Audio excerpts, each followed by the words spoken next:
Here's our iPod story. It started with this iPod here that's opened up, which at the front looks like that, and I'll tell you about this one later. But I got this iPod given to me by our son, and the thing was in an accident, and I believe it got water damage. And what I found out was, I reckon this hard drive here, this square bit here with the blue around it, is okay. I don't think the moisture got in there, but if you can see that, which might be a bit hard, but you can tell there's been something in there that sort of hasn't quite worked. And what happened to it, it shorted the battery out and drained it. So what I did, I went onto eBay and bought this one for $10 and I believe that it wasn't responsive, so that's an indication that the hard drive didn't work. All it would do is just go to the menu, and that's all it would do. Nothing else. It wouldn't play any music or anything. So that was fine. I thought, beauty. All I need to do is take that hard drive out and put it into there. But unfortunately, it didn't work. So I was left with two iPods that didn't work, and I put them away. After doing a bit of research, I didn't think there was too much else I could do.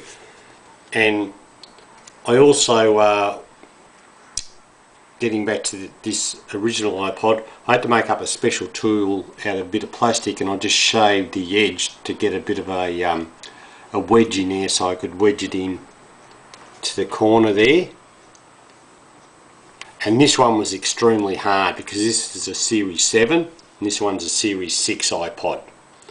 The Series 7 is extremely difficult to get something like that in there, and unfortunately I damaged one of these little locking things that's come away from the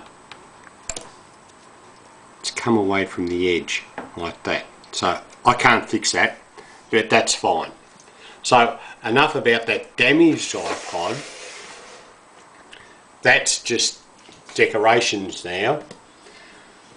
This one here, as I said, I put it away, and well, been away for at least 9-10 months. And a few weeks ago we picked up this Bose and this Tivoli iSong book. Both of them have got docks for an iPod. So I thought, right, it's time to look at this iPod a bit deeper. So a little bit of background to these two machines before I go further. This Bose, back in February 2005, cost $499. This Tivoli iSong book cost $299.99 back in 2005 in December. Is that Australian dollars? Yes, yes it is.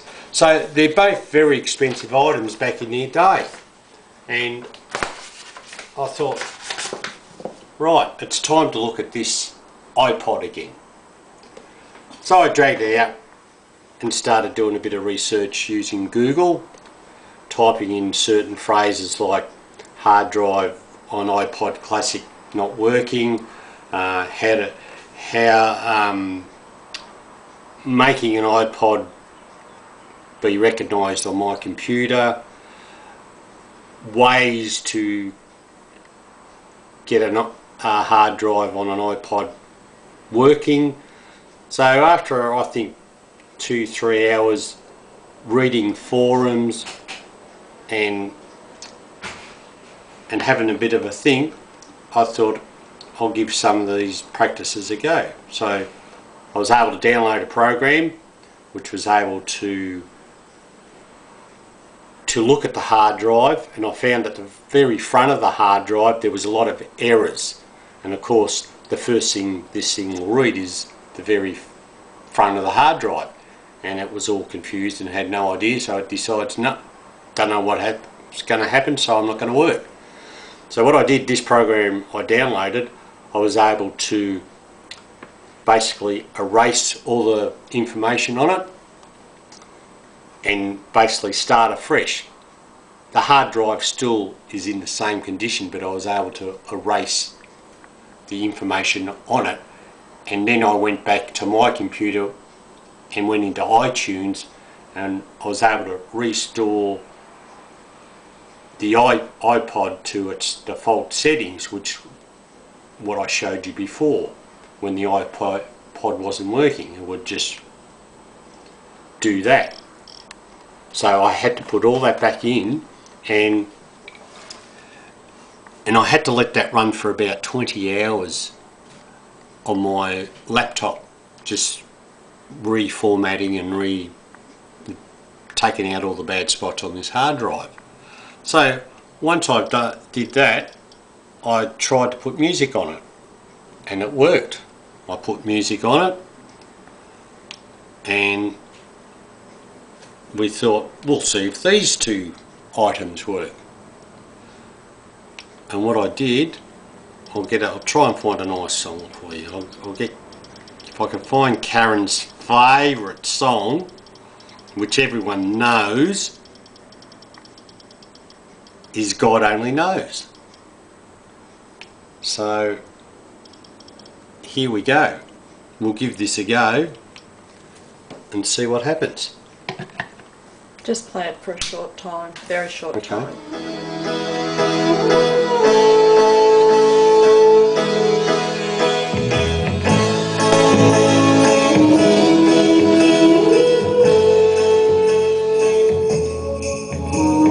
So that works. Absolutely works. So the sound works too. We'll give this one a go. Is it turned on? Yes. I may not always love you, but long as there... That works as well. Now, these two items were just, obviously, they were very cheap. The docking stations. The docking stations were very cheap, and why were they cheap?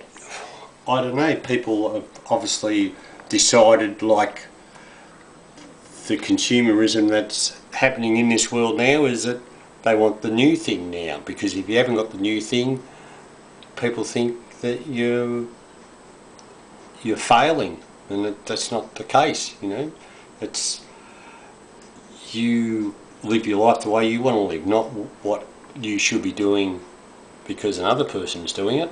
No, well, there's obviously a lot of people that do. So these were thrown out at the tip. Yes, these were for landfill, basically.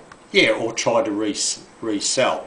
And fortunately, Karen and I were there when they came in. The only thing they didn't come with were remotes, and that's... And the iPod. And the iPod, yes. And unfortunately, you know, they put them down at landfill, but they don't bring the remotes. Obviously, as Karen, we were talking about this before, they're probably stuck in their couch somewhere and they've never found it, so they thought, oh, useless item, we'll get rid of it.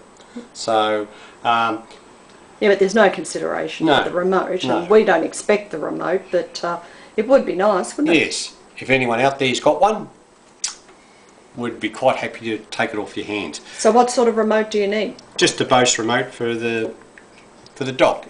People who've got one will know exactly what it is. So bottom line is these two items were basically for nothing. We paid a little bit of money for them. That was a $10 item from eBay, and back in their day that was probably, I don't know, $350 or $250. $500 item, $300 item, so we've nearly got $1,000 worth of equipment here, and we've got it all happening for around 15 to 20 bucks, so I reckon that's damn good. So thanks for your time. I'm going to enjoy the music. Catch ya, bye. Bye everyone.